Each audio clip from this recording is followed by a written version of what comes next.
তো Gossaigaon RNB civil hospital, এইটো আমাৰ sub divisional referral hospital. Peripheral হস্পিটেলবিলাকত আমাৰ ইনভেষ্টিগেশ্যনবিলাক হয় আৰু ইয়াতে ৰেফাৰ হয়, মানে ক্ৰিটিকেল পেচেণ্টবিলাক ইয়াত ৰেফাৰ হয়।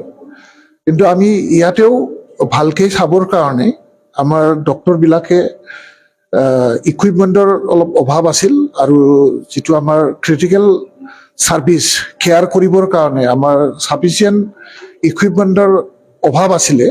এই অভাৱটো দূৰ কৰিবৰ কাৰণে এইবাৰ আমি BTC গভৰ্ণমেণ্ট ফালৰ পৰা ইয়াত অপাৰেশ্যন থিয়েটাৰটো আমি খুব সুন্দৰকৈ একদম ছফিষ্টিকেটেড অপাৰেশ্যন থিয়েটাৰ আমি ৰেডি কৰি উলিয়াইছোঁ, য'ত আমাৰ অৰ্থ বা হাড়ৰ যিমান প্ৰব্লেমবিলাক বা অপাৰেশ্যনেল যিটো প্ৰচিডিউৰ মানে সুন্দৰকৈ আমাৰ ডক্টৰ্ছবিলাকে যাতে কাম কৰিব পাৰে, ইয়াৰ কাৰণে ইয়াত খুব ছফিষ্টিকেটেড মেচিন ইয়াত লৈ অহা হৈছে। আৰু এনাস্থেচিয়া আমাৰ ষ্টেচন আমি দুখন ENT আৰু আমাৰ অৰ্থ আৰু মানে গাইনী, যিটো আমাৰ কেতিয়াবা অপাৰেশ্যনেল এইটো লাগে, ইয়াৰ কাৰণে আমি দুটা এনাস্থেচিয়া মানে ৱাৰ্ক ষ্টেচন আমি ইমিডিয়েট আমি ইয়াত ইকুইপ কৰিছোঁ।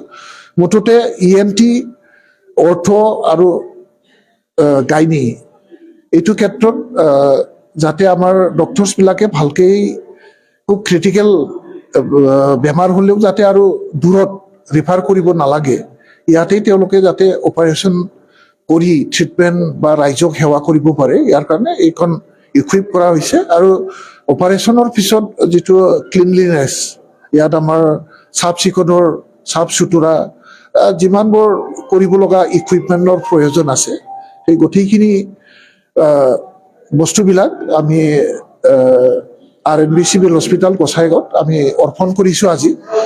আৰু আশা ৰাখিছোঁ আমি সমাজ আৰু মানৱ সেৱাৰ কাৰণে ইয়াত আমি হস্পিটেল বনাইছোঁ, আৰু ইয়াতে আমি প্ৰফেশ্যনেল হিচাপে ডক্টৰবিলাকে ইয়াতে নিজৰ জীৱন নিৰ্বাহৰ লগতে এটা মৰেল ৰেছপনচিবিলিটি লৈ যে এটা মানৱ সেৱাৰ গুৰু দায়িত্ব লৈ পেলাই ইয়াতে কাম কৰি আছে, তেখেতসকলে যাতে সুন্দৰকৈ আমাৰ এই হস্পিটেলত গোটেই অঞ্চলৰ ৰাইজক সেৱা কৰিব পাৰে, তাকেই মই অনুৰোধ কৰিছোঁ। আৰু BTC ফালৰ পৰা যিমানখিনি আমি সহায় কৰিব লাগে, আমি হস্পিটেলৰ উন্নতিৰ ক্ষেত্ৰতেই হওক বা হস্পিটেলখনক যাতে আধুনিকৰণ ক্ষেত্ৰতেই হওক, ইয়াৰ ৰাইজক সেৱা কৰাত কোনো ধৰণৰ যাতে গাফালিতি নহয়, তাৰ কাৰণে আমাৰ এডমিনিষ্ট্ৰেশ্যন আছে আৰু আমাৰ হস্পিটেল মেনেজমেণ্ট কমিটি আছে।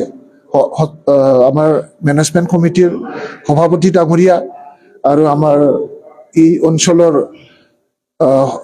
সমাজকৰ্মীসকলক লৈ যিটো আমি মেনেজমেণ্ট কমিটি গঠন কৰি দিছোঁ, তেখেতসকলৰ হাতত আজি এই আধুনিক অপাৰেশ্যন থিয়েটাৰবিলাক আমি হেণ্ড অভাৰ কৰি গৈছোঁ আজি। এইখিনি